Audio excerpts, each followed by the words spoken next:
from my Carolina home. Had dreams about the West and started to roam. 6 long months on a dust-covered trail. They say heaven's at the end, but so far it's been hell. And there's fire on the mountain, lightning in the air, gold in them hills, and it's waiting for me there. We were digging and shifting from 5 to 5, selling everything we found just to stay alive. Gold flowed free like the whiskey in the bars. Sinning was the big thing, Lord, and Satan was a star. And there's fire on the mountain, lightning in the air, gold in them hills, and it's waiting for me there.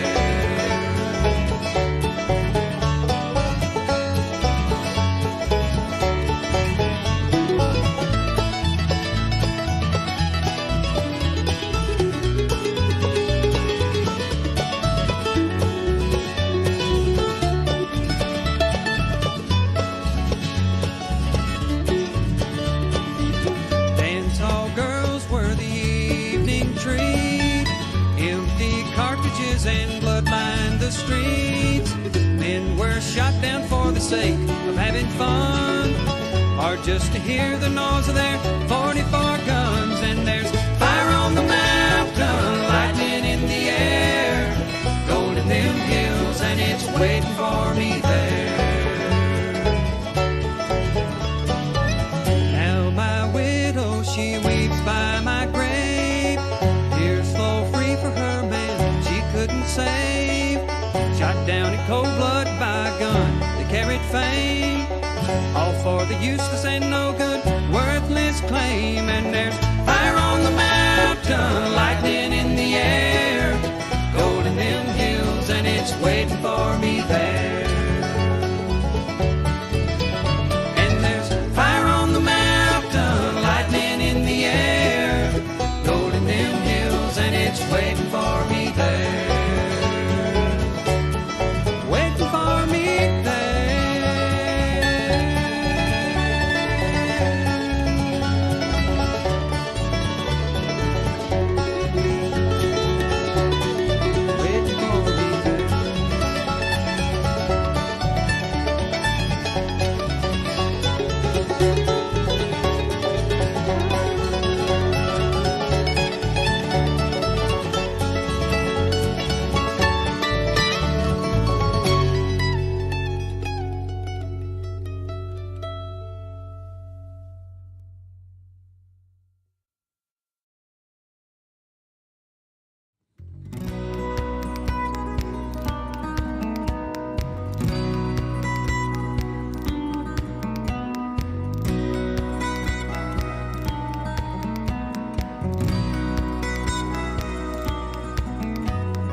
5, 4, 3, 2, 1.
Hey, YouTubers and friends, how are all of you out there tonight? Very well, I hope. Miguel, hey, welcome, Miguel. I believe this is your first time here, if I'm not mistaken. Thanks for joining us. GoPro Unlimited, Brad. G'day, mate. How you doing, Brad? Again, I'm sorry I can't make it to Blue Lead's outing on the North Yuba in July. I know, I know. Heath Doty, good to see you. Mr. Lodak and Mandy, how are you doing? Mandy's Candy. Rob, Hobo Rob, good to see you. David Alphonsati, good to see you. And Moons over Miami, hello, hello, hello. Terry Curry, Bent Fork Prospecting. Welcome to the Flash Fam. Welcome to Tuesday night Hangout Live. And I thought it was Miguel. Same to you. Welcome to Tuesday night Hangout Live. Well, tonight I have, you could call her a professional metal detectorist. I probably would. But I have Debbie now I'm messing it up, Debbie. Debbie Smikoski, I think. Never mind. Mikowski. Thank you, Debbie. But I had the privilege of meeting Debbie at the Gold Show in Columbus, Ohio, a couple years ago. Actually, I can thank her for this shirt you guys get to look at once in a while here on Tuesday Night Hangout Live. But she's a representative of Minelab America Inc., I believe it is. And we're going to talk about her job, her travels, her treasures, her favorite treasures, and all kind of stuff. So, kick back, grab a drink. I'll be back in about 30 seconds, if that. I forget how long this intro is, but don't go away. We'll be right back. Hello, everybody, and welcome to another episode of Tuesday Night Hangout Live. It's Tuesday night, Hangout Live. It's Tuesday night, Hangout Live. It's Tuesday night, Hangout Live. With your host, Ed Marvin. Hangout Live is a Flash in Your Pan production.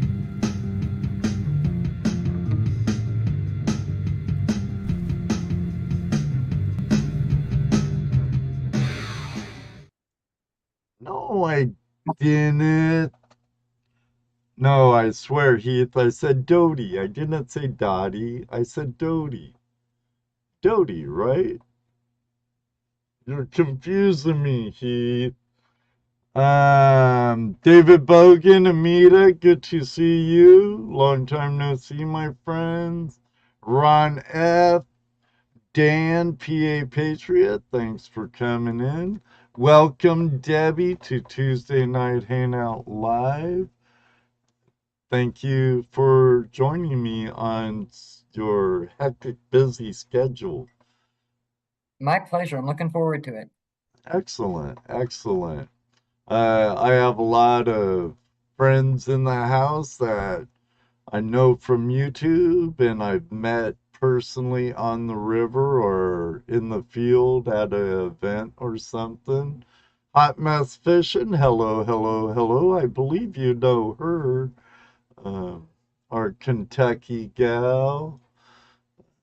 I think she was on Jersey Ray's Rachel's team for the Minelab. Oh shoot, Masters, Masters. Yeah, Masters of Metal. yeah, Yeah. yeah. Ronald, good to see you on time. Always good to see you.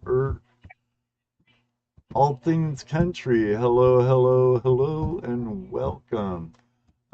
Is this stream where I get a free Minelab Knox 900? Laugh out loud.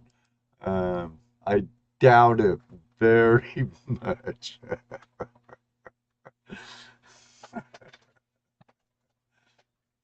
No, but I know a couple good representatives for Minelab that I think I could help you out get it if you want to. So I think I could help you with point you in the right direction, all things. All Things Country goes, well, Flash in your band, I like you and I will watch anyways. That's a good thing.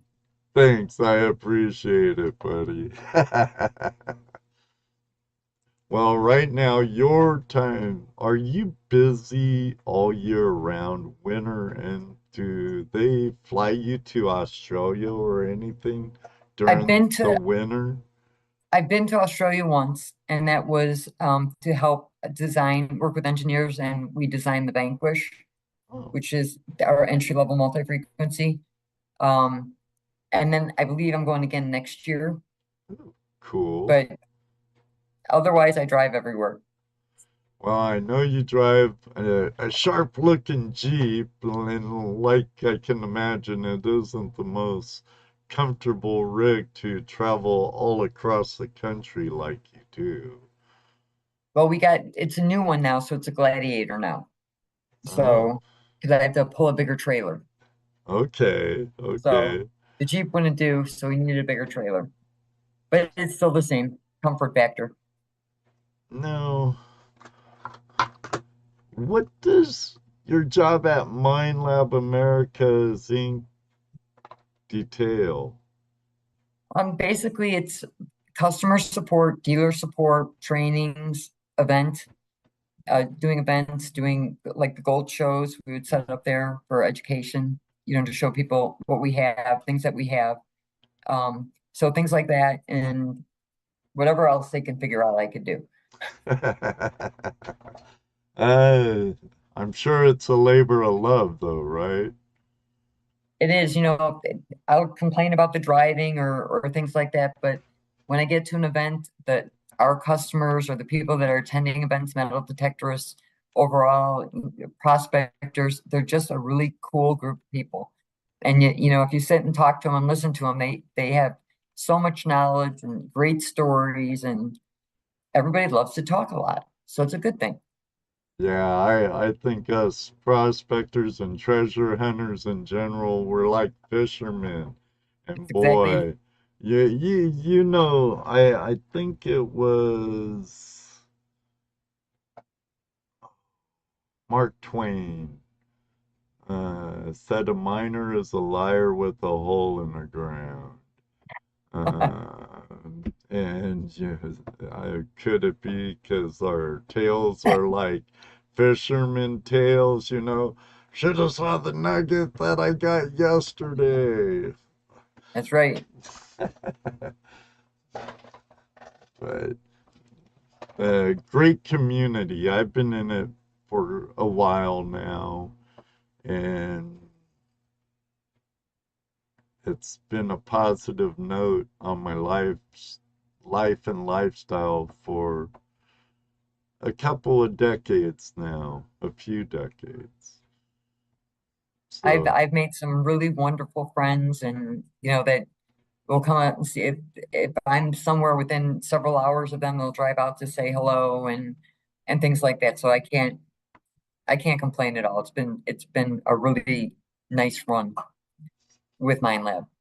I've gotten to go a lot of different places and do things that normal detectors can't do. We're right. invited to different areas, to Montpelier, to the 1601 mine, where the public can't get into. So you gotta take advantage of that a little bit too as well. Oh, can't say I blame you. No, not at all. If you're able to get some perks like that from your job, hey, have at it. You go, girl. You go. Yeah, it's funny. A lot of people say they would love to have my job, that I've got the perfect job, but I don't get to detect as much as I would like to, because I'm either teaching people how to detect or talking about it or things like that. So, Manning the booths and yep. it's a chore. It's like Gold Rush days and stuff for me. It's the labor of love because Mhm. usually I'm at a booth at my camp, either promoting Take a Vet prospecting project or Tuesday night Hangout Live or Dream Mats, which I love. If you know anything about, I believe I've seen pictures of you prospecting, so I don't think you're a stranger to a gold pan and prospecting. No, I am not. I've learned a lot. Over the 9 years, I've learned a whole bunch about gold panning and that. And what amazes me is I incorporated a gold panning station in my booth, whether it's an outside booth at an event or whatnot. No matter where I am in the country, everyone wants to learn or try to find gold. Who don't love gold?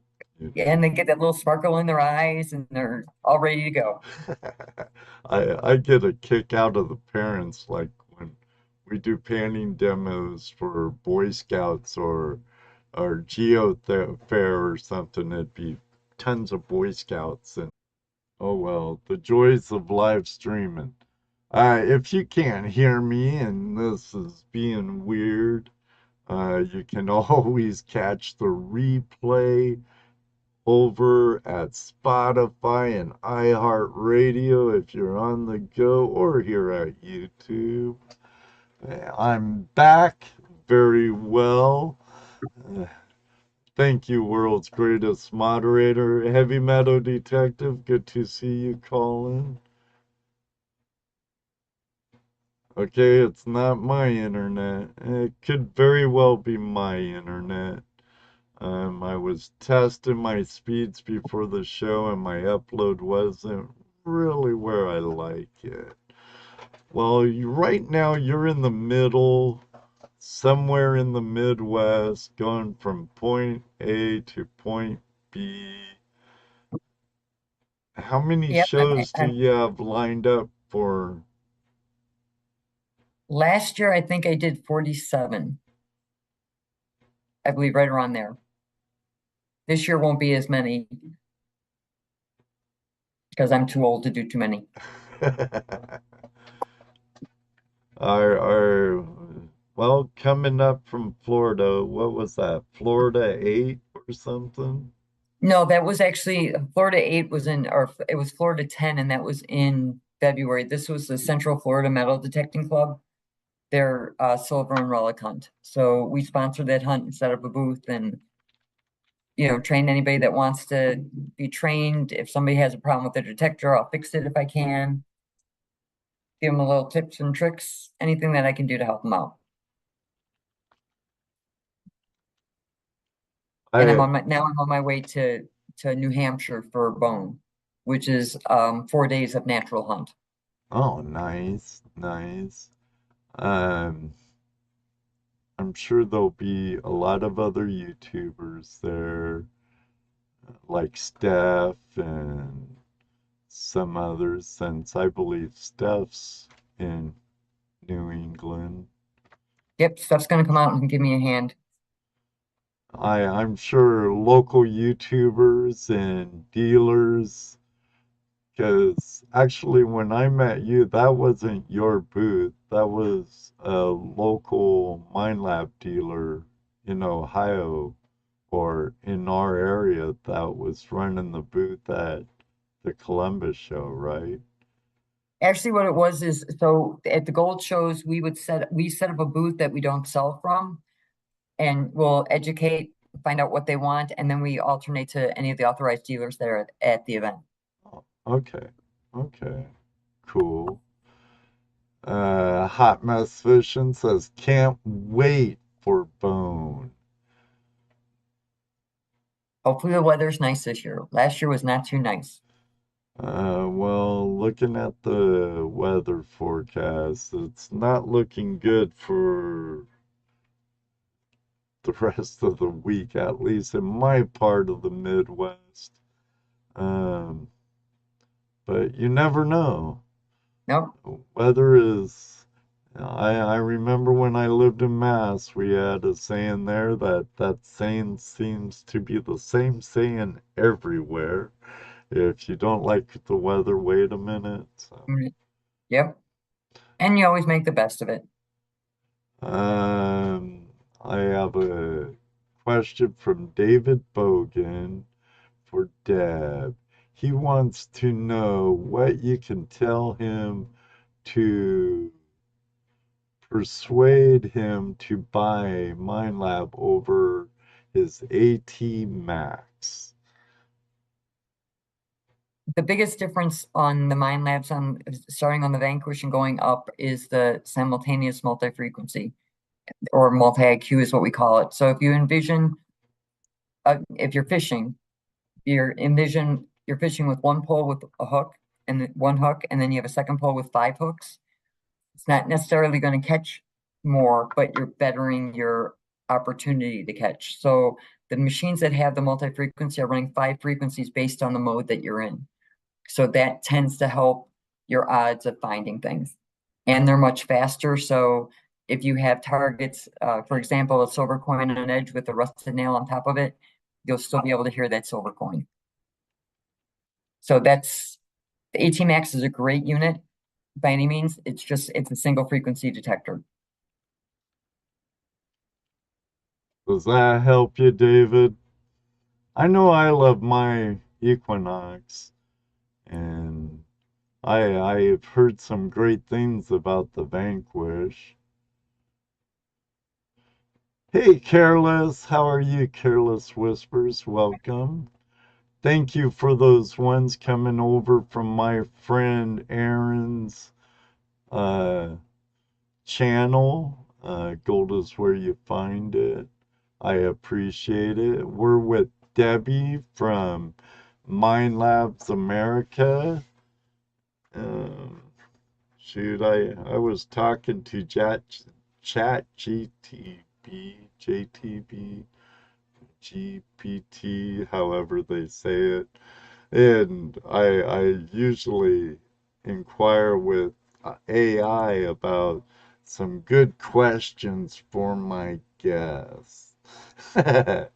uh, Now, Mind Labs, we know, is recognized globally as a leader in the metal detecting technology. What do you believe are the key factors that have contributed to Mind Lab's success and reputation over the ages in the industry? I can tell you, so before I came to Mind Lab, I worked for Sony Electronics and I sold 35,000 different SKUs. With Mind Lab, not as many SKUs, of course, much less, but we have 90 engineers that are working on it, and they only work on metal detectors. And from coming from Sony for 35,000 SKUs, we had nowhere near 90 engineers, and they're all chemists or physicists and things like that. So a lot of money has been put into research and development, and that's why you see different things coming out. So you have the Equinox 800 and how much you love it. If you look back, that completely changed the game for metal detecting, and now other manufacturers are coming out with the simultaneous multi-frequency and things like that to try to catch up. And you'll see we just came out with the Equinox 800 and, or excuse me, 900, 700, the Xterra Pro, the Manticore. So we keep developing new things as we go. And most of them, all of them pretty much have new technology when they come out. Now, it's how long is that new technology roughly on the average cutting edge? Because we all know how technology can be, you know. But It's very interesting. So again, when I worked for Sony, I could tell you in February, camcorders came out. In March was TVs. There was a dedicated life cycle on how long something would be in the line. Computers were 6 weeks. By the time a dealer would get computers, there were new computers coming out. So metal detecting, the life cycle is much longer. And that could be just the technology trying to figure out new things for the technology. I'm not sure. But I can remember the first day I started and someone was like, this one's been in the line for 5 years. This has been in the line for 6 years or whatever. I'm looking going, but it's technology. I can't, you don't replace it every year. And that's not the case for any manufacturer that I know of. So maybe it's just what we're trying to do and what we're trying to improve on takes a lot more than just, some bells and whistles. Just a guess. what's the background behind Minelab? I know they're an Australian-based company, right? Mhm. And Correct. but what's their origins? I have an idea, but some of them out there might. I mean, the main thing that Minelab has been known for forever is gold detecting. And in Australia, there's a lot of gold, much bigger gold than what we have here in the US. But that's what it was really known for. And then we had coin and treasure machines. And I can remember people walking up to me going, I'd really like to have a Minelab, but I can't afford it. They were all over $1,000 or whatnot. Equinox and Gold Monster were the first detectors that had tons of features that came out below $1,000. And so that's now more mainstream. So I'd say we're equal now, coin and treasure as well as on gold, but it all originated with gold. All things country asks, question, is Minelab and XP the same company? They are not. Two totally different companies. XP is actually out of France, I believe. Um, I thought Minelab started off as like actually detecting mines, like World War II or something. Not that I know of. I could be wrong, but not that I know of. Okay. And now we're part of Codan is our parent company. And within the Codan brand, we have our landmine detectors, of course, for military. There's also radio technology for in the mines and for emergency services, things like that. So we're ever expanding. Excellent. Excellent. Um, now, when you worked with Sony, and were you a detectorist before you started working for Minelab, I or? was I was a detectorist when I was a kid, and I stopped. I'll date myself, but my first detector was a Radio Shack that you actually had to solder the motherboard together and build it yourself. That I was my first detector, and I did it until I was about 11 or 12, and then I started getting made fun of, so I stopped it. But then when I interviewed for Minelab, I heard it from my family, you remember when you used to go and you always were detecting and things like that. So it's come full circle. That's cool. Outdoor Wally. Let me see. All things gold. Wow, they made their gold painting kits look so similar to yours. Oh, well, that's true. The XP's gold pan kits, they do look quite a lot like the Minelab gold pan kits. Um, Outdoor Wally, he's from New York. He has a question.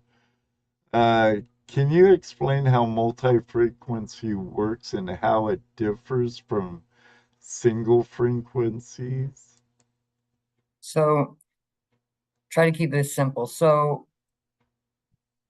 alloys respond, different alloys respond better to different frequencies. So what we're doing is when you're choosing a mode, as an example on Equinox, you have Park 1 and 2, Field 1 and 2, Beach 1 and 2, and Gold 1 and 2. When you're in the park mode, the machine is assuming that you're looking for silver coins and whatnot.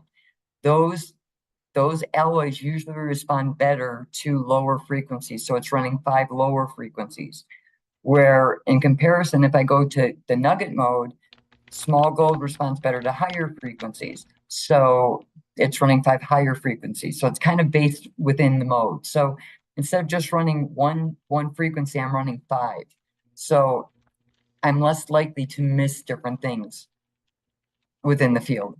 Hmm. Did that help you, Wally? Um, Hey Cushy. Welcome, Hey Cushy. Never seen that name in my live chat before. What is the maximum depth that detectors can detect? So my favorite question. So we really don't talk about depth because there's really no way to judge. There's so many variables that occur when you're detecting. So it would be unfair for me to say, guaranteed this machine's going to get, 18 inches, this is going to get whatever. So the rule of thumb is based on the widest part of the coil, which is so on an Equinox, the standard coil is an 11-inch coil. So the rule of thumb is 11 inches. However, if it's a large target, it might go 2.5 feet. If it's a really tiny target, it might go 6 inches. Plus, you have the mineralization of the soil. Did you ground balance it correctly? So there's no tried and true depth that I can give you without making it up. Okay. Now, David Bogan asked, have you used any other detector or just Minelab? She said she built her own Radio Shack detector, Yeah, it was a David. while ago. Yeah. I try our competitors' detectors to Well, see what the difference is and to be able to you keep up in the industry. you kind of have to, don't you?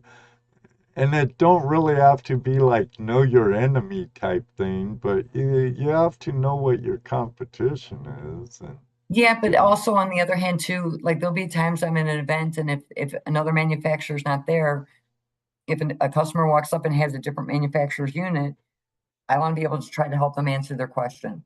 right? So, I mean, to me, the most important thing is yes, I would love everybody to use MindLab, but I want to see people getting out and detecting. That's the whole, it's a great hobby. It's a great way to make new friends. You're outside. It's a great family activity. It's just a really cool thing to do. I agree. I agree.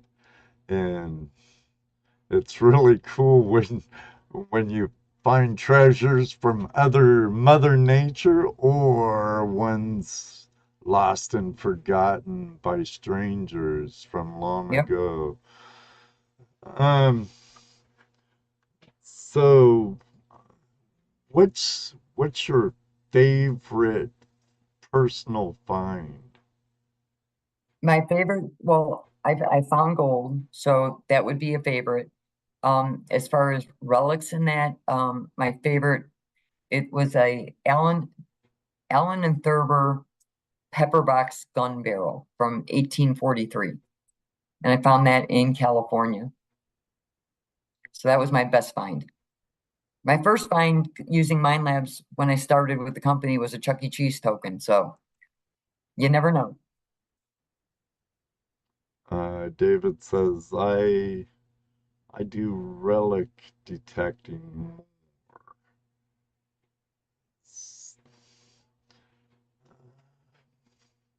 Well, guys, you know the drill, you locals here. You know the drill. Newbies, welcome to Tuesday Night Hangout Live. If you have a question, please tag me. It's easy. Hit the at button and start to type Flash, and my whole name will pop up. Just click on it. That way it shows yellow to me, and I'll be able to see it really good. With your question for Debbie or I, preferably Debbie, since she's my ghost. And that way I don't miss it, because apparently I missed David Bogan's question earlier, but I have some great moderators. Thank you, GoPro Unlimited. Um, oh yeah, Chuck E. Cheese tokens, you get a free game there, but Hot Mess Fishing says those tokens are worth, pardon me, a little more money these days. From what I hear, I haven't actually researched the one yet. um, Amusement tokens, if they're named Hot Mess, yeah, they're a little more valuable than the non-named amusement tokens.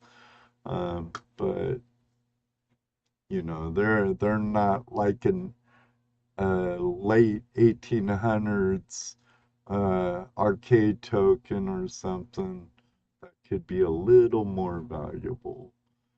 Um, I find this very interesting. Detectors seem to be on and off.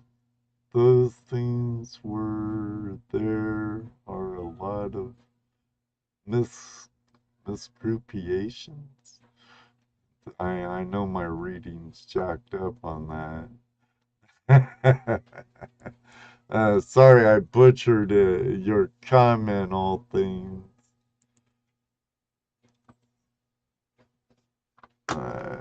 Johnny, any changes update coming for the gold monster?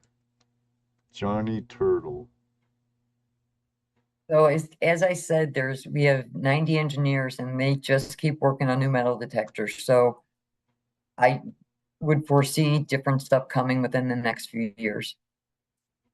So I take it the gold monsters and other newer detectors are their software's upgradable like my Equinox and No, stuff. not the Gold Monster. Gold Monster is not updatable. Oh. So the new ones that we launched last year were the Xterra Pro, the Equinox 700 and 900, and the Manticore, and those are all updatable. Okay. I've heard some decent things about the Monocore, but oh my goodness, I'm I'm just a poor white boy. I can't I can't afford getting new detectors all the time. I'd probably have a gold machine plus my Knox, but I I don't know if you know Gary Two Toes on YouTube, I but don't think so. I was with him and five other YouTubers at on their claims in the Motherlode, and I actually did really well with the Knox. I walked out of that valley with what was it, 4.6 grams in Right. nuggets, and between all of us, all using Minelab. Oh wait, there was one Fisher gold bug. but but 5 of us using Minelabs, we walked out of there with 1.25 ounces of gold. That's fantastic.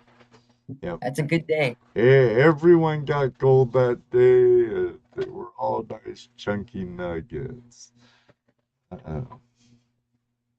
I'll be getting a monster before July. There you go, Wally. It's a good machine. Good A machine. very good machine. And it gets small gold. It's amazing how small the gold it will find. And I know Bill Southern and Tammy has some pretty good videos on the Monster, on the Equinox, and other machines. And I believe Bill is still a Minelab dealer Yes, he is. if you're in Arizona, his part of Arizona.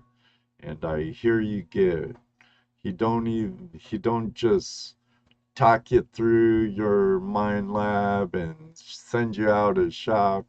You actually get a free boots on the ground lesson with Bill and Tammy. And he takes you out and you get to understand the machine. Tammy, Bill, if you're lurking, I know you do sometimes.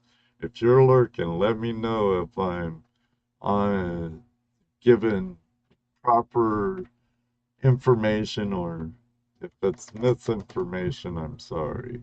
No, I believe it's proper. It's true information what you were given.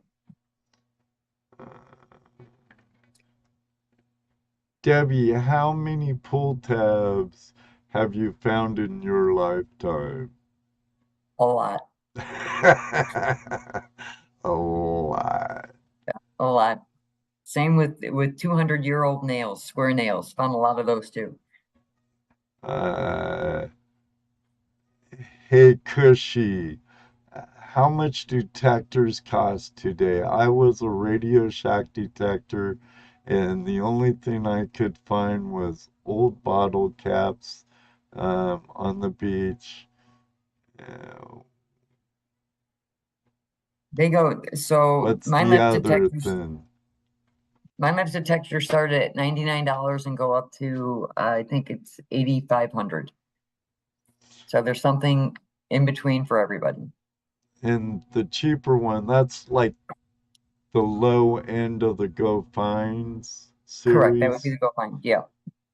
And then For the you get into like Vanquish and Vanquish starts at 199, and then one of the ones we introduced last year that's been extremely popular, which is the Xterra Pro, because that's a waterproof detector and you can use your Equinox coils on it. ooh, That one is, I believe it's 299.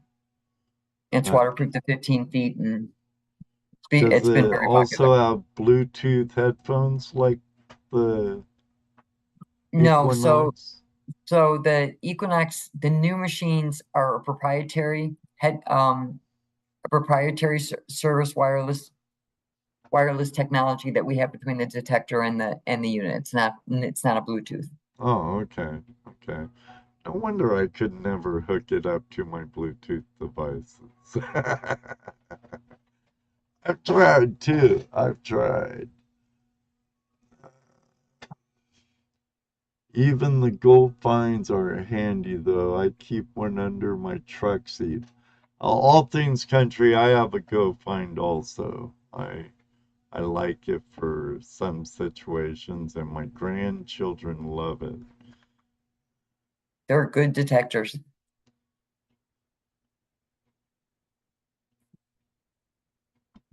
Um,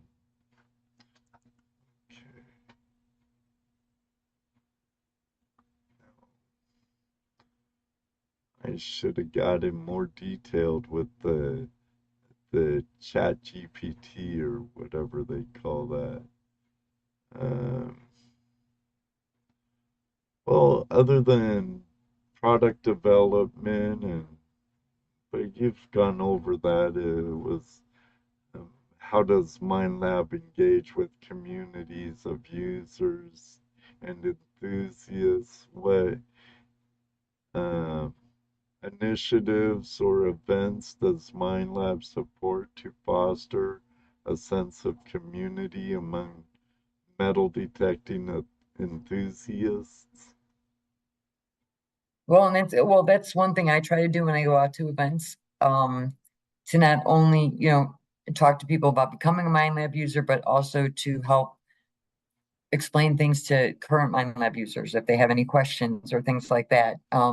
And to do service on them if I can right there, on the spot. Minelab also offers a 15% military discount through supporting dealers for active or retired members of the military as a thank you. As I said, we have a countermine division, so we work with different governments all over the world to help with landmines. I was lucky enough to go and train some of these people. I think it was last year or 2 years ago, which was a really neat thing to do and means a lot. And I'll get stopped. The coolest part of my job is I'll get stopped by military thanking us for the machines that we make that save their lives, or um, their troop members, things like that. So it's a pretty cool thing to do.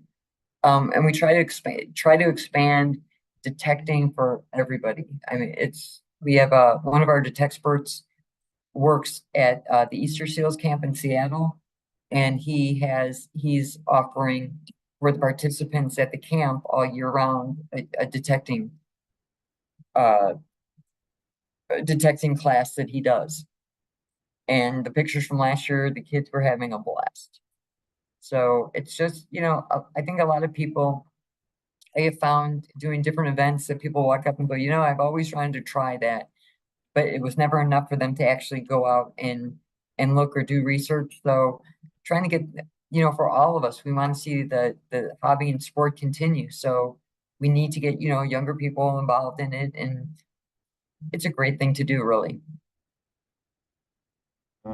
JBM, he's actually, or her, JBM is new to my community. I believe they found me through my shorts I've been putting out on mining history and stuff, but um, how hard is detecting for a beginner? All the frequency, his heads, then he has like a head exploding emoji. On the machines that are multi-frequency, so going from Vanquish on up, all you have to do is four things. Number one is turn the power on. Two would be to pick the mode that you want to be in. Three is noise cancel it, which takes care of any interference. If you think about an old CB radio, you would turn the dial until it was quiet. And then four is adjust your sensitivity. So if the machine's chatty, you just turn down your sensitivity and go. That's all you have to do with a lot of the new machines. You have other things that you can do once you learn more about the detector, but you will be successful with just doing those four things. So it is really simple to do. And it's like Jesse would say if he was here, learn your machine, learn your tool.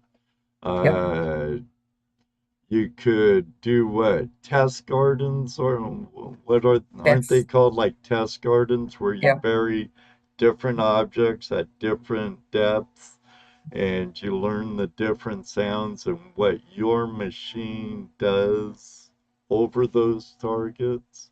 Exactly. That's for somebody just getting into metal detecting, that's the number one thing I tell them to do is build a test garden.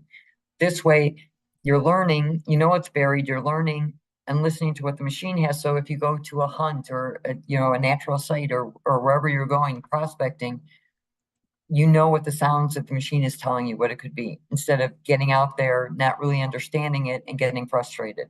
So that would be one. The other thing is, I think it's really important to join a metal detecting club, and they're all over the country. There's tons of them everywhere, Oh, because those everywhere. people not only will help you understand your machine, because they love to share knowledge. When I first started, I learned so much from our users other than reading a manual.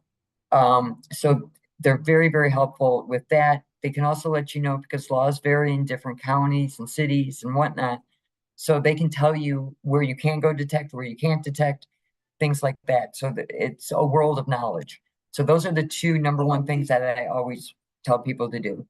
Okay, and All Things Country says I tried the Xterra out a week ago. So simple, a caveman could use it. Great unit, he says. It's been very popular.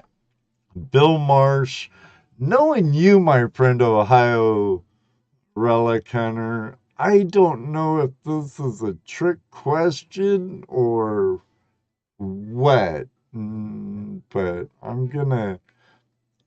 The way you put it, I'm sure it's a giggle comment, knowing you. But he's like, how sensitive is the arm cap on a Minelab, and do they have good suspension? Um, I'm not sure what that I, question I, is. I'm not sure what Bill's trying to say there. He's laughing at me. I figured that, buddy. I figured that. Well, what I can tell you though is on all the new machines, they did redesign the arm cuff. So instead of the arm cuff Oh, sitting right on the separation. shaft, Good separation. Sorry, good not suspension, separation. So that's what he's laughing at. Um, so yeah. How sensitive is the arm cuff on a Minelab, and do they have good separation? the arm cuff. Yeah, I still don't get it because it's a plastic arm cuff with kind of like a Velcro strap, isn't it? Yeah, the new machines we changed. So instead of the arm cuff sitting directly on the upper shaft, you have like an inch lip on it. And what that does is it makes your arm completely parallel with the shaft. So Mm-hmm. you don't get any fatigue in your arm, and it's a much smoother swing. So that we did redesign in the new machines. Bill's saying, I want a set of shocks on my arm cuff. You probably ran into this guy at the Ohio Gold Show, Debbie. He was there, and I believe Jesse Mendez choked him. So if I remember right, in front of our booth. Um, he goes, "What you mean? I've been using the machine backwards all this time." Bill.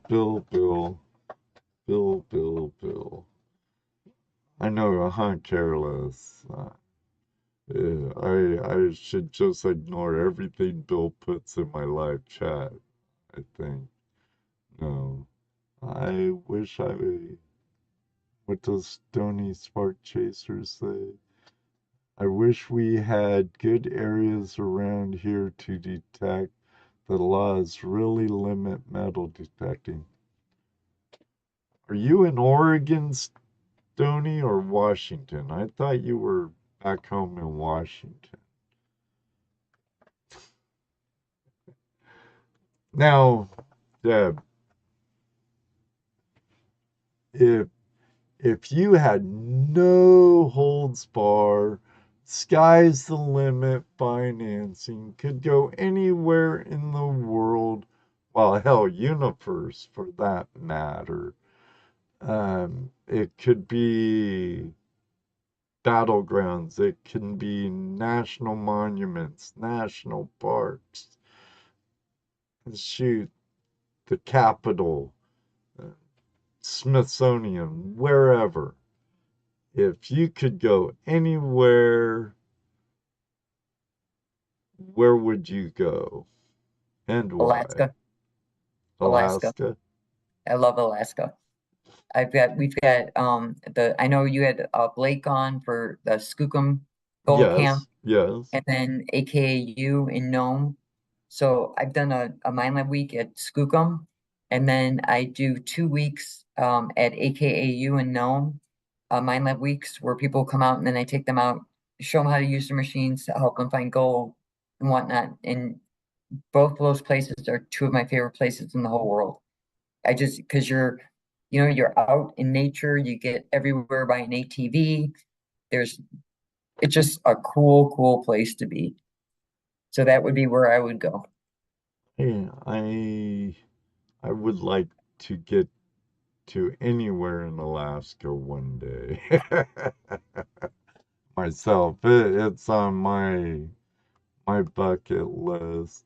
Okay, I'm kind of surprised because a lot of people say Gettysburg or Mars, or I've heard Mars, Gettysburg quite a bit, the White House, um, all kinds of stuff like that. A lot of Australia we've heard with that question, but AK that and Nome, I've heard some good things. I've had friends that have gone to both of them. You also do pretty much the same thing at the Ross's place down in the Carolinas, don't you? At their campground. Oh, Tim, Ross and Tim? yeah, Yeah, the Fishers. yes. I know they go up to Nome every year too, I believe. That's actually where I met them. Oh, Was several years ago, and I was honored to be asked to marry Casey and Ross, and I did that up at Anvil Rock in Nome several years ago. I oh, officiated. you're ordained? I was then. Cool, cool. And it'd be cool getting married at a gold camp.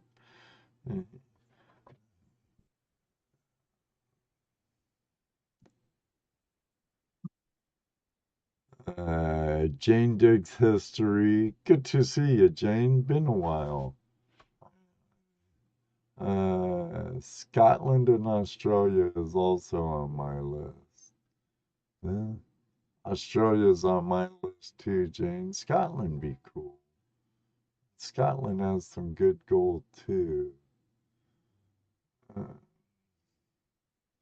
Careless Whisper says, I lived in Virginia for about 8 years and went metal detecting only a few times. Really nice relics can be found. I only found a mini ball. Oh, a mini ball would be a cool find. We have a mutual friend of ours, which I thought you brought up in pre-show that you'll be going to their event too in Virginia. Matt Howe from Gone Diggin', he finds some really cool stuff in Virginia. I just was in with Andy um from We Dig Metal Detectors in Missouri a couple weeks ago for the first pro-am hunt that they had, and Mm-hmm. there was a lot of natural stuff found. Some really neat like breastplates and rifles, and there's a lot of stuff on there. So that was cool to see what everybody was finding. Andy O'Neill's a great guy from We Dig Detecting. Um, he's a good friend of the channel too. So if you want some detecting stuff from them, there's a affiliate link down in the description. Please click it. That was a good segue. Hey, when the opportunity presents itself. And Andy's a really good guy too. He is. I got to meet his whole family. Yeah, I saw some pictures of that over on Facebook. Now, come on, shoot out some questions for her. What are your thoughts about the large coil on the gold monster from your personal experience. I ask because there is a deal now that Yep, comes only with the small coil. with the 5-inch. And that's how they're going to be shipped from now on. We won't have any more of the 2-coil. And the reason we did that is because most people only use that 5-inch. There's a significant sensitivity difference from the 5-inch to the 10x6. So that's why they're only being shipped now with the 5-inch. Now, And I always use the small one. that's mostly what I use on my monster too, but oh, I wish I knew I couldn't put it on its side like you can with the pulse induction detector and use the outside of the coil. Sure, you can. You can on my Sure, Minelab or on it's a my double. Nox. Yeah, they're both double D coils, so you can do that. Oh, okay. Well, The hot spots on a double D coil, if you envision it, it's 2 Ds backwards. yeah. So the strongest part is in the middle, where you've got the 2 parts of the coil, but there's coil on the outside too, so you can use the tip of it. Oh, okay.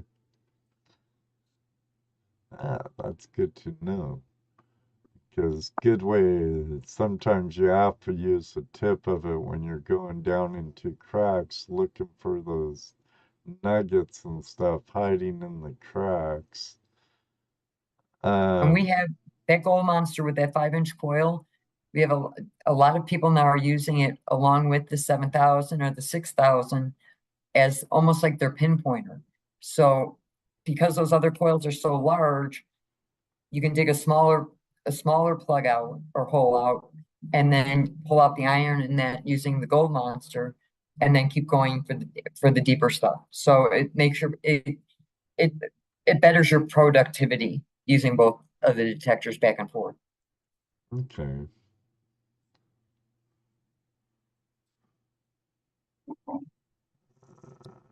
10 by 6 is better for areas with little iron, stone, or hot rocks.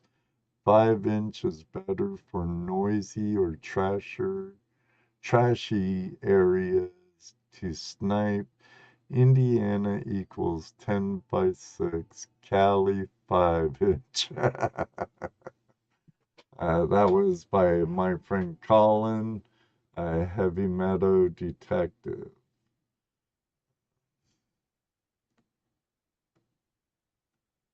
Yeah, it does, JBM. It takes practice, it takes patience. Back to it takes learning your machine. And Gene Diggs History says, totally agree with Deb on that. Yeah, she's an expert.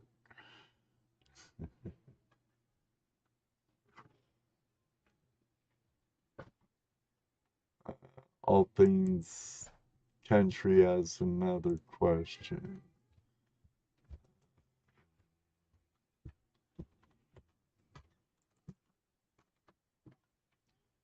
If I were to buy a detector and didn't need it for raw gold, would you buy a Knox 700 or the Knox 900? I would still probably go with the 900 just because there's more secondary settings that you can have that aren't on the 700, especially the variable recovery speed. On the 700, you've got 1, 2, and 3, and then on the 900, you've got 1 through 8. And the 6-inch on the 900, you're getting both the 11-inch and the 6-inch coil in the box. There you go, all things country. Gold Hunter 77, does the monster work better than the GP2 for small gold like pickers in bedrock? The GP2, GB2, Gold Bug 2. it will actually find smaller gold than the Gold Bug 2 will. literally, if I took a pen and put it down on a piece of paper, if that was gold and I ran over it with the 6-inch with the 5-inch coil, it would hit it. Yeah, I hear it catches ridiculous small stuff from what Yep. I've heard and seen. And it is very, very simple to use. I think you got 1, 2, 3, 4, 5, 6. You have 7 buttons on it. Yeah, That's it. and And no tells secondary. you ferrous, non-ferrous. Yep, and if it bounces, you always dig it. I'm one of those guys that I dig everything. Because I'm where I live, Ohio. I'm not nugget hunting, but even like out west, when I use it for prospecting, I'm looking for man-made stuff in the streams anyway. I'm looking Right. for lead shot, I'm looking for bullets, I'm looking for bob wire and other fencing wire and stuff because that usually falls out where gold will fall out. So I dig it all. Um,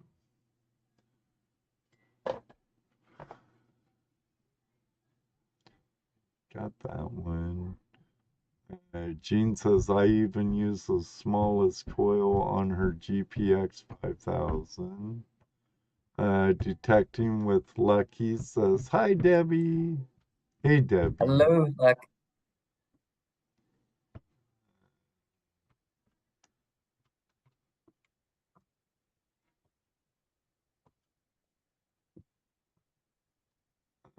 All Things Country says I can tell I'm getting better at it every year because my dig holes are getting smaller. Uh, Detecting with Lucky wants to know where Lulu is. She's right here making noise. she is. I got to meet her earlier. Lucky.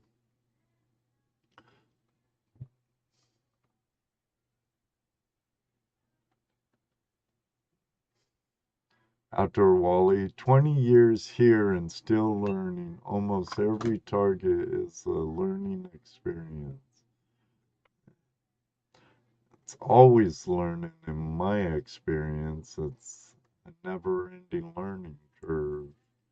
Pretty much, isn't it, Debbie? Without a doubt.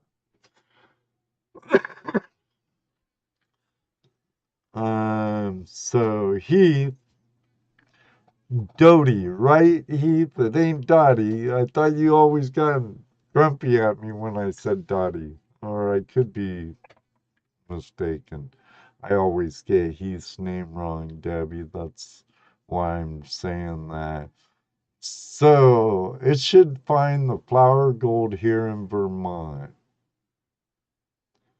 I would say it worked good up in Vermont, New Hampshire, Maine, and you and I both know New England has some pretty chunky gold, buddy. So, but it will get the smalls. We'll get the smalls for sure.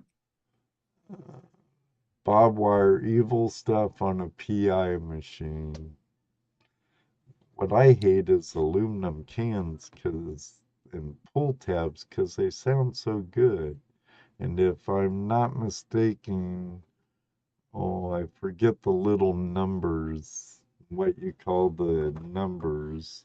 The target IDs? Yeah, but aren't they somewhat resemblant to gold? Tinfoil is gold. Same properties as gold. Yeah. So unfortunately, there's no way to work around it. On a lot of machines, a pull tab. If you eliminate a pull tab, you eliminate a white gold ring. But what we did do on the new machines that just came out before on the Equinoxes and Vanquish, we had the frequency modes was or the target IDs were -9 to 40, Now what we did is we expanded it. So on Equinox now, instead of -9 to 40, it's -19 to 99. And what that did is there, especially in the middle section, where you could have a gold ring, a pull tab, a lead bullet, a piece of brass could all give you the same or just one off on the target IDs. You only had 13 target IDs in that middle section where those alloys would run. Now with the expanded target IDs, you now have 53 different target IDs. So it will let you, it'll be better. You're able to delineate what's a good target and what's a bad target. Like I said though, Deb, I dig it all and Yep. find out. If it's trash, I take it with me. If it's a goodie, I take it with me. If it's a real good goodie, I get a woohoo or something like that out of me. Jane Diggs History has a question for you, Deb. Uh, I know we brought this up before, but she wants to go, where is your next dig? And you coming south again. She's driving north from the south, Jen. But Yeah, I just left Florida and I'm on my way to New Hampshire. That'll be the next one. And then next month I'll be at Detecting the Heartland. And then also believe it's the Indian Treasures Hunt in Oklahoma at the end of the month. there you go, Jen. And Minelab Terry, is going to start posting where I'm going from now on. Terry Marshall from Australia just bought the Monocore last month, or the Manticore last month. Manticore, boy, I need to check my glasses. JBM, there is gold in Illinois. It came down in the glaciers, the same way Ohio and Indiana got their gold.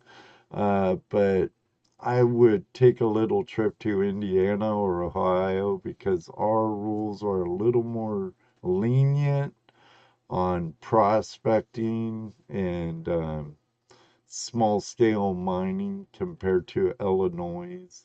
You still have to deal with property issues, permissions. Never trespass, always get permissions. Yep. Know your local and state laws before you go is always a good deal. Always a good deal. Heartland where, Debbie? It is this year. It's in Iowa. Is, I believe Ames, Iowa.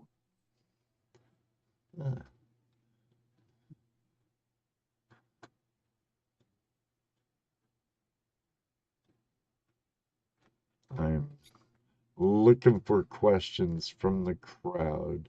And good to see you, Terry Marshall. And yeah, I know, huh, Mr. Lodak? My granddaughter's on my lap right now, Debbie. When we were lagging, I turned off my camera for Zoom, but my granddaughter snuck in behind my green curtain and sitting on my lap. And remember how I was talking about how she Yeah. didn't like my avatar? Mr. Lodak, my number one moderator, said a comment. Well, if it isn't the little bird flipper. Oh, Mr. Lodak, I've been so tempted so many times to take that clip and make a short out of it, but I haven't. It's really funny. Ringo, good to see you, Ringo. Ringo. And I don't know why I always change my voice and say it that way when you come around, buddy. But I do. Good to see you, Ringo. Now, since the advent of metal detecting and to now to the present, isn't metal detectorists working more hand in hand with archaeologists and stuff for historical research now? They definitely are.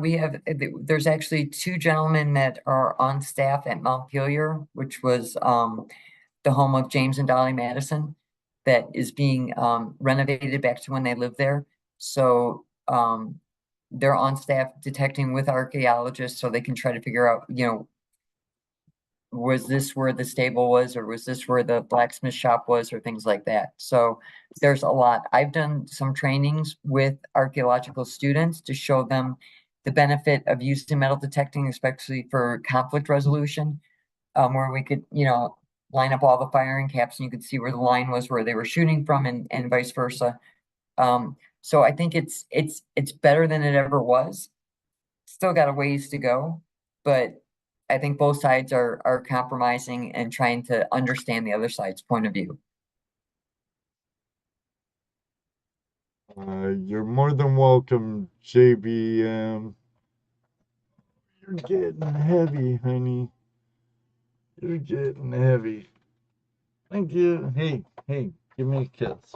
Right there. You got it. Papa loves you, honey. Don't pull down my green screen when you crawl under it, okay?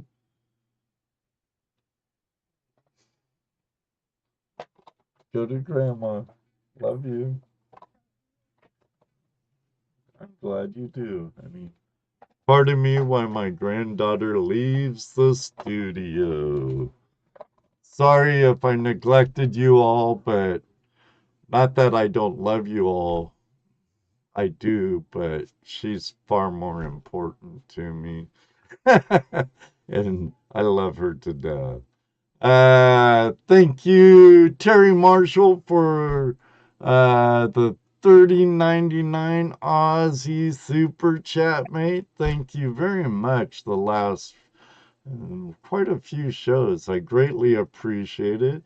Terry Marshall is a professional gold miner and opal miner in Australia. And JBM, thank you very much for the $5 super sticker. I greatly appreciate it. I greatly appreciate it.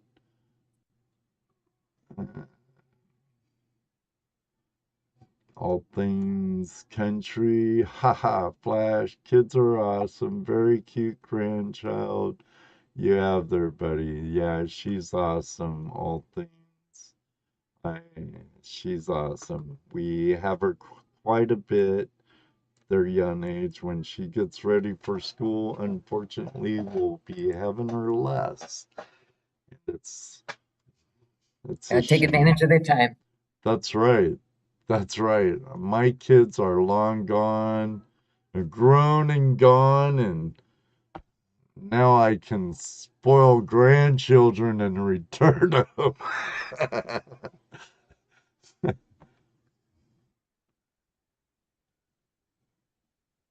uh, yeah, she's awesome, Terry. Awesome. Let me see here. Okay, so ChatGPT threw in an environmental question. Environmental sustainability is a growing concern for many industries. How does Minelab address sustainability in its manufacturing process and product design? I truthfully don't know the answer to that question. Well, at That would least be Australia. I know as far as going green or whatnot, we have, to some people the satisfaction, but we had stopped putting manuals, full manuals, as many manufacturers are doing across a lot of industries, just to save the paper. So there's a quick start guide, and then if someone wants the full manual, they can get it online. So I know that's uh, one thing that we are doing, along with many, many other manufacturers. yeah, because if I remember right, I had to download a shit. forget the file name, a PDF file Right. from Minelab for my Yep. Equinox, which And is, see, part of the problem was we're a global company and our detectors are global. So in order to have the same units going all over the world, we would have to have a manual within that box. So you could have, 4 or 5 full manuals and you know how big they are. So this way people can go online, grab which one they want in what language and download them. Lulu's tapping up for yeah, and it's not a problem. And with our mobile devices now, you could have it right with you all the time. Yep. Yeti Mountain Trading, Chris, thanks for hopping in. Thanks for dropping in, say hi. And Chris, Yeti Mountain Trading is next week's guest. So looking forward to talk to my friend about all kinds of things, from morels to detecting and gem hunting and more. All right, Chris, thanks for stopping by. Blessed brother. Uh, Mr. Lodak says no one reads the manuals anyway. If it works and you have extra parts, who cares? I have all kinds of comedians in my house, Debbie. Sounds like it. Um, Terry Curry. Debbie, is there any big surprises for us in the near future? Now, if there were, I couldn't say there would. So I'll just say you never know. You never know, and you heard that here first on Tuesday Night Hangout Live.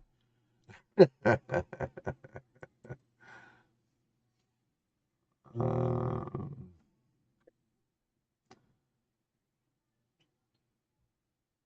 yeah, I believe she is, Don G.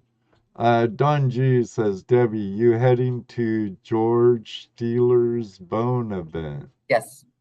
Yes, she brought that up, heading up to Maine has some really good gold too. Our friend Brian Wilder, he goes by American Gold Prospectors here on YouTube. He does really good up in Maine. Paper manuals are old school. Bill says, I prefer Emmanuel's. Whatever, Bill. I need to stop reading your comments, dude.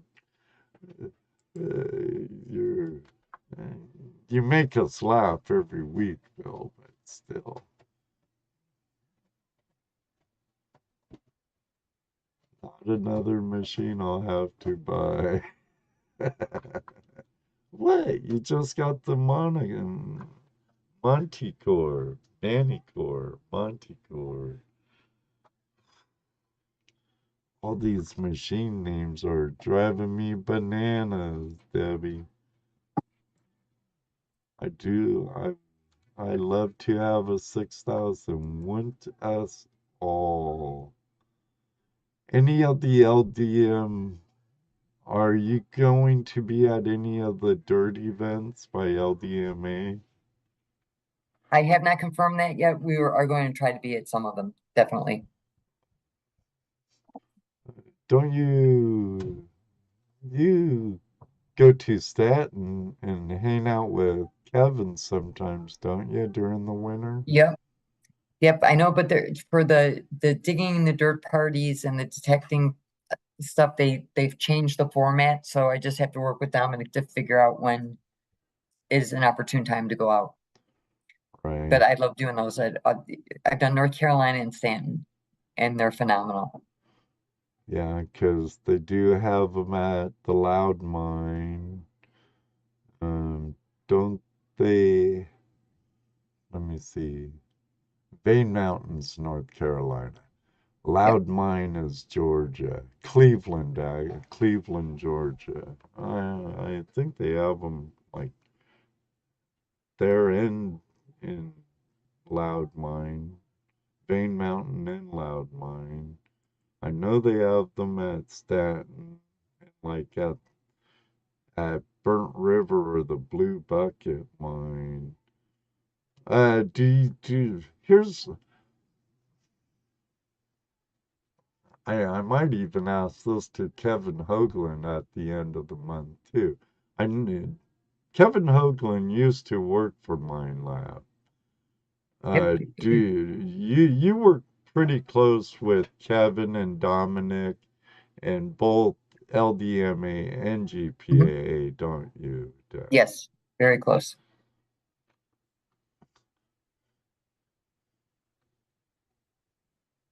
Boy, you have a lot of detectors, Terry, but you are in Australia and you need those detectors to find that big gold, a 7,000 and a 2,300. Jeez, I'm too poor for that stuff. I want to go to the Loud Mine, one at least for a day, bent for prospecting. Um, I'm not sure who the caretaker is at the Loud Mine is right now, but when I was there, they were really great people. I know, I believe Brian and oh shoot, I forget Brian's wife's name at Vane Mountain. Yeah, Vonda. They're really good people too. Um, but I'm having all these blonde moments tonight. Been kind of foggy brain all day today. Still here, was listening while trying my luck at the spillway. You're out fishing. Hey, take us on the road, hot mess fishing. You bet you, girl. Uh, which guy is that? Wally? Never liked that guy. I don't know who he's talking about. So, oh, he's talking about Kevin. Kevin, once you get to know Kevin, have you really sat down and talked to Kevin, or you really got to meet him and talk to him? He he's not as bad as he may seem. He's actually a really good guy once you get to know He is, and he's extremely knowledgeable. him. Very knowledgeable. Yeah, I would say extremely would sum it up better than very. Extremely knowledgeable. What goes on at these festivals events? Up at the LDMA camps and that. Any event in particular.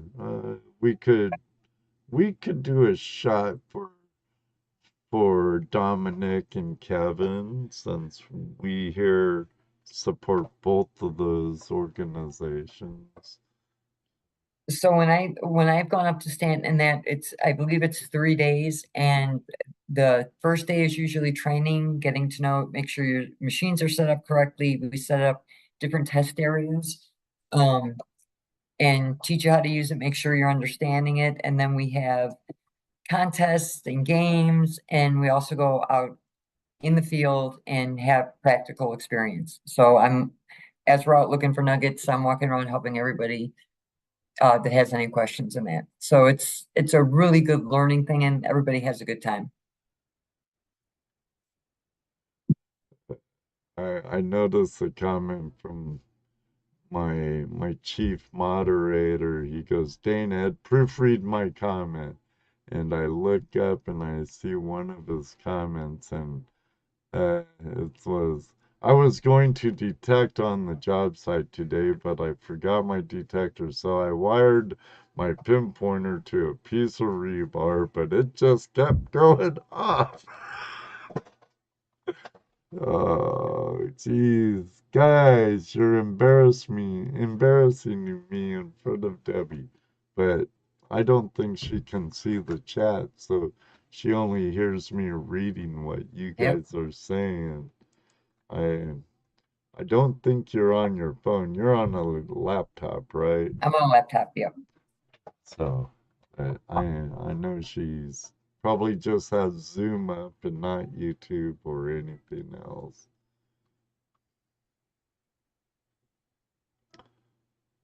Could you? I'm sure in your position you've seen some of them, let alone heard about them. Could you share some of the success stories or notable finds made by Oh, Minelab users that have made an impact or gained recognition in the metal detecting community? I think it's hard for me to say one thing or another. Number one, because we're global. I know there were some very large nuggets come out of Australia when the GPZ 7000 was introduced. And then as the new machines come out, I think the best thing that I've seen is that there's no area that is ever detected out because the minute new technology comes out, it's all new again. So I know, rye patch was just has been pounded by a lot of people with detectors. Mm-hmm. When the 7000 came out, they went back out to rye patch and they started finding more nuggets. Same thing with coin and treasure. People went out with Equinox that they had been over places, over and over again and couldn't find anything, and all of a sudden we're pulling different stuff out of the ground. Now with the new machines, they're going back to those same places and pulling more stuff out. So, it's hard to say what would be considered a notable find or not. I know a lot of the finds are listed in American Digger magazine with pictures. So I always like going through that to see what people find. And then Minelab had the finds of the month, and we're trying to bring that back. I believe that people would submit their different finds, and then we choose a winner for the month. So it's hard for me to say what's a good find and what's not, because what could be on somebody's bucket list might not be on mine, or vice versa. So Right. Um, Now Wally brings up, what detector do you use the most while searching for nuggets? I know that's kind of a trick question. What do you prefer to use for nugget shooting, and what do you prefer to use for relic and coin shooting? so for gold, I use the gold monster along with the 6000. I sometimes use the 7000, but it's heavier. So most recently it's been the gold monster along with the 6000. As far as coin and relic, um I'm tending to use the newer machines that just came out so I can learn them more. So Manticore and the Equinox 900 for sure. Did that help you, Wally? Uh, Wally says, same thing with other brands. My buddy swings a Nox 800, swung right over an 18 karat gold band. I picked it up right after him with the AT Pro. How experienced is the guy swinging the detector? And what settings and things like that. So My first nugget using Eureka Gold. That Eureka was Gold. Yeah. that was over 3 ounces. Wow. Nice. Hey, Travis, Creek Diggers Inc. Everybody, say hi to Creek Diggers Inc. If you want to see a good show, check out last week's show when Travis was my guest. Oh, he was very experienced. Oh, okay. How does the Nox 800 compare to the 900? So the way I've explained it to people is the 800 is still a very viable and proven machine without a doubt. The 900, if you think about, you have a 7-year-old computer. So what's the difference from your 7-year-old computer to a brand new one today? It's faster, it's got a better processor in it, and that's the same thing with the 900. Also, the changes that we made to the so it's carbon fiber shaft. It folds up to 26, I believe it's 26 inches. They as we talked about earlier, they updated the arm cuff. So that's kind of where you're at. To me, it's comparing a, my new computer to a 7-year-old one, if that helps. Hope that helps. Wally?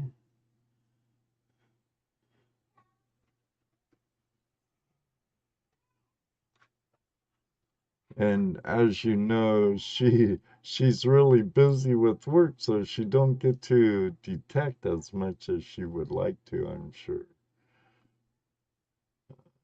We talked quite a bit about that at the beginning. So, um, looking ahead, what do you see as the future trends and opportunities in the metal detecting industry? And how is Minelab positioning itself to continue leading in the space? Can you elaborate on any of that, or is that kind of top Well, secret? no, like we talked about, earlier, we have 90 engineers, so um, they're always working on new technologies. You might have a group of engineers that are working on a countermine detector, and then a group working on a consumer. Once they're done, then they intermix those. So there's things from countermine that come down to the consumer division and vice versa. So I think, as long as we still have the brain trust that we have up there, and I mean, these guys are smart guys and gals, excuse me, but um, it amazed me when I went out there, their qualifications and the knowledge that they have.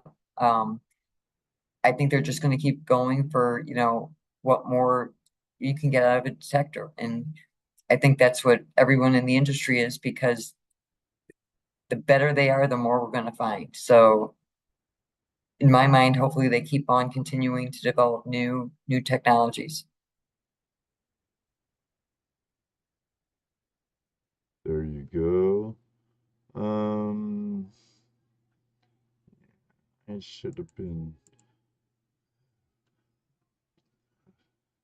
different type of questions when I was looking for questions for you, Debbie, but these seem to be all right by my my assistant producer, Chat GPT. Minelab detectors are used by hobbyists, treasure hunters, and professionals alike. Can you discuss some of the different user segments that Minelab serves and how the company tailors its products and support to each group? Um, so I guess one of the most known users of Minelab is Gary Drayton on Curse of Oak Island. Um, he loves Minelab and understands it. He's phenomenal with the CTX 3030. Um, I guess the other people are just normal individuals that are prospecting. That the more I've seen a change in the spread of what machines are being used since we came out with affordable machines. Mm-hmm. So I see more mind labs being used within the field all over. Um, I don't know how else to answer that. Okay, that's fine. Um, I have a couple here. First, we'll go with Terry Marshall. They're both asked by Terry's, but this one's by Terry Marshall from Australia. Are US mine labs set up different to Australian ones? No, they are not. When I first started with the company, we did have versions of detectors, but that was primarily what the power plug was, and the instruction manual was in the box. So starting with Gold Monster, that was our first global detector. So now all the detectors are the same, they're set up the same, and they just have a universal plug in them. So there is no real difference. Okay. Terry Curry asks, how long does it take to bring out a new detector? I'm sure it takes years of development. I laugh sometimes because I'll see on forums, somebody's watching for patents and they'll find a patent that Minelab just received. That those patents and that could be for something 9 years down the line or 5 years down the line. So it's just what they can come up with, but they're working hard to come up with new stuff all the time. Okay, Outdoor Wally again, he's like, are the newer mine labs more resilient to interference from other machines? You've got all of them, so that would be using the noise cancel. So you've got on most of the machines you have a manual and or automatic noise cancel. So with them being multiple frequency, it's a little bit rarer. Usually the multi-frequency bothers single frequency machines more. But with the noise cancel and that, it usually goes away right away if there is any interference. And isn't a lot of the interference from when they're like using automatic multi-frequency compared to just setting it to one frequency? Yeah, that when Equinox first came out, because it was the first unit with simultaneous multi-frequency. So I know I was at a lot of hunts that if it was a seated hunt or something, that individuals that had a Minelab had to put it in a single frequency because it was irritating everybody that had single frequency machines. And now I don't see that anymore. Because you want it, if you invest in a machine that has multi-IQ, you want to use it. So I always tell people stay in multi-frequency if you can be there. If you can't calm the machine down, for example, what always happens sometimes is high tension wires. You usually can't run multi-frequencies in that because the machine's going to be irritated by those wires. So put it in a single frequency that quiets down, detect, and once you get away from those, then put it back in multi. Because that's what you invested in, is that technology. And that's what's going to help you find more things. And that makes sense. Makes sense. Uh, I know at the Buckeye chapter event, um, um, detectants put on by the chapter there, uh, the area is very small compared to like Digstock or something. You know, the area is very small and you have all these detectors piled on top of each other, and there can be quite a bit of interference. So I Noise cancel is your friend. what models are fully submersible? I know my Equinox 800's fully submersible. Uh, the Xterra is fully submersible too, correct? Yep. So the Equinox 600 and 800 are water, and the CTX and the STC 2300 are waterproof to 10 feet. The new Xterra Pro, this Equinox 700, 900, and Manticore are waterproof to 15 feet, and then the Excalibur is waterproof to 200 feet. The Excalibur has been in the Minelab arsenal for years. That is an iconic machine. Years and years and years. If I recollect right, didn't Mel Fisher and the Fisher crew use that machine on the Anatolia? I believe so, but I'm not 100% sure. I think I read something about that somewhere. But I'll laugh. I'll watch, a treasure hunting show on TV or something, and if they're diving, all of a sudden you see the bright yellow neon coil. that you know exactly what it is. Are there any sites or even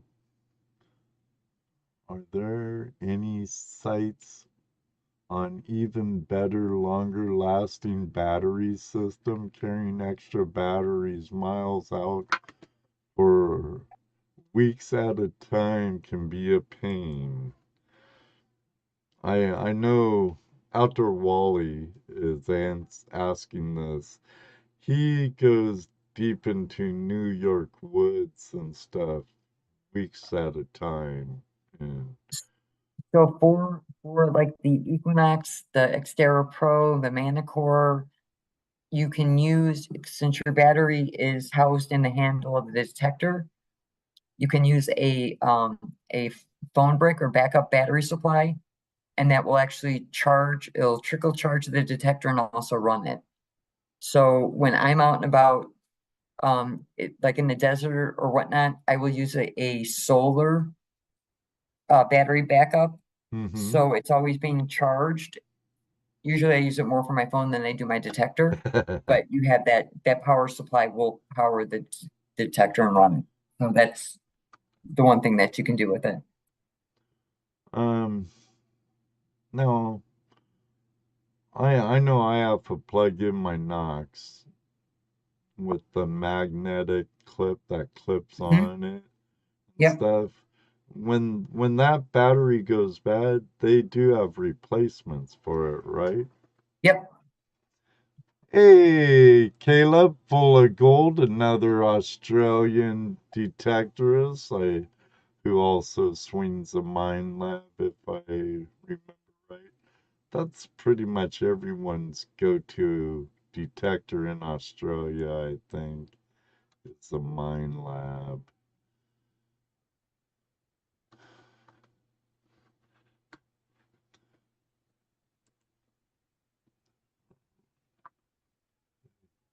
Getting close to the time, everybody. If you have a question for my awesome guest, Debbie, hey, get them in. Get them in. We're quickly approaching that 2 hour mark, and I know she's tired, been driving all day.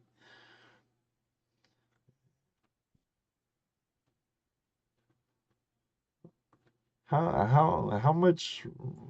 That's a good idea, though. I didn't think about it because you can clip that right on. You could have a battery bank set up pretty easily, and it will just trickle charge your machine the whole time you're out. Yep. Now, if you think about it, on the back of your 800, the back piece of the armrest has slots in it. Mm-hmm. We put those there so you could actually strap a battery backup phone brick or whatever right there, and then Oh, just run your cable into the detector. oh, wow. Cool. Your chat wasn't working, Mr. Lodak? Strange. I know there was a minute I commented to Dan Zoller and it wouldn't let it go through, so glad you're back, buddy. Debbie from Hot Mess Fishing. Um, by the way, um, I appreciated you being on the show, Hot Mess. It was a good time having you on, girl. Debbie, do you have any elusive finds on your bucket list that you feel are very attainable, but you just haven't been able to get your coil over yet? I don't know if a GW button is obtainable, but that's not one of my top bucket listers. Well, you might just be able to find one up in New England.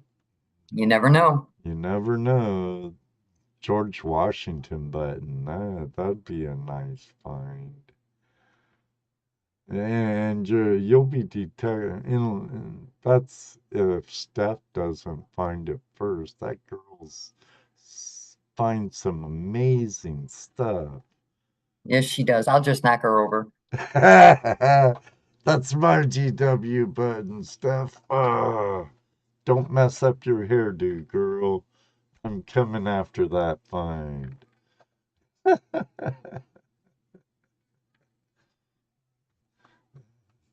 I'm gonna have to ask Steph if she could come on again. She was a good guest.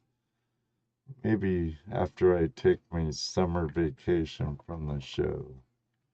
Um, I forget if she's in Connecticut or get where she I believe is in New I believe England. she's in Connecticut.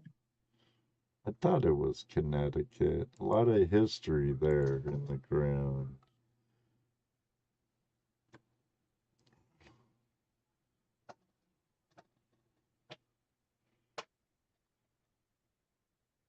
Well, I'm running out of questions, Debbie. Um, um,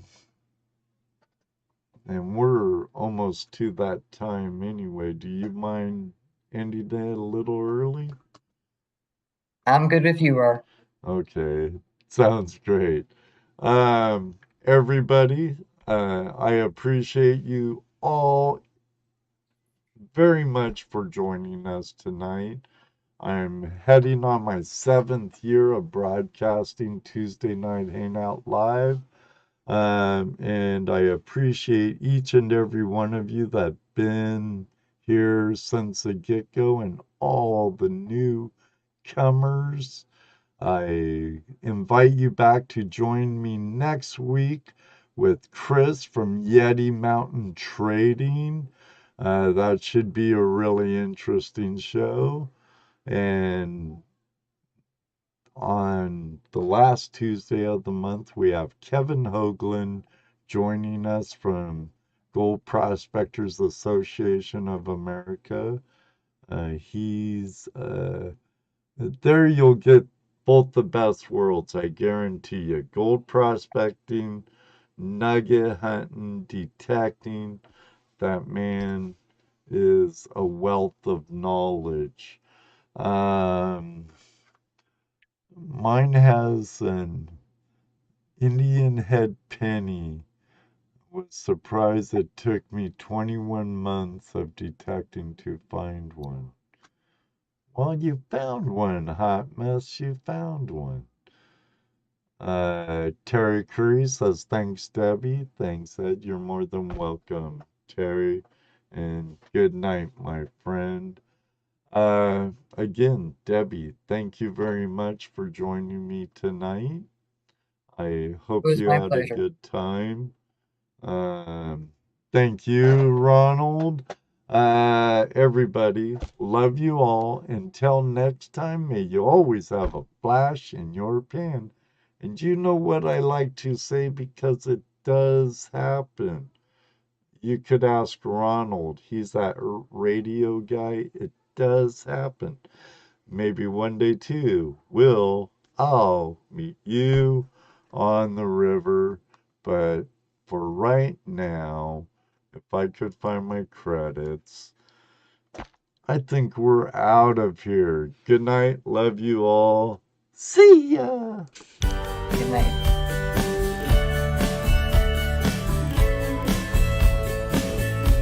Keep safe. You too, Terry. Till next week. Randy, Scotty, Tony. Good seeing you, buddy. 5, 4, 3, I can see your 2, chat. 1.